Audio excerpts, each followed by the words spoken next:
Good evening, Council. My name is Jacinta Garcia, and I'm a member of Colectivo Todo Pedregal Pueblo. Since March, we have come here to use this community forum to communicate our needs and our disagreements. We come here to speak to you as equals. We have been coming here because you have been elected by us and given the privilege to make decisions for us. Yet many of the decisions you have made have failed, have been poorly practiced, and most importantly, these decisions have affected us as a community.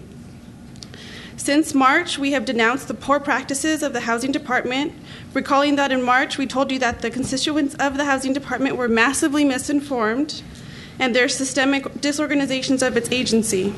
And there was systemic disorganization of its agency.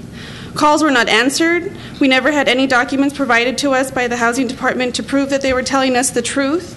No problems were resolved. They simply covered up the problems. The board members from the Colonia Housing were not representing the residents, but rather were trying to control them. These are some of the issues we brought to the table. In April and May, we returned here to demand that those of you who were present then and are sitting here now, we ask that you come down from those chairs to investigate the complaints against the Housing Department. But no one has done this. It was not enough for Ms. Carmen Ramirez to simply come and have a conversation with the project residents without an actual follow-up.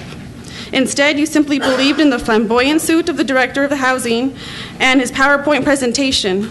According to the sermon given to us by Mr. Flynn, we were lucky enough to be receiving such a tremendous help in the first place. Well, today we have come to hear you admit that you were wrong, to not believe in the words of the people, the same people that put you there in those chairs. We know there is an open investigation into the Housing Department. The last question we have, and we hope that this time you feel the same curiosity we do, why did you let the housing director enter into retirement before opening up an investigation?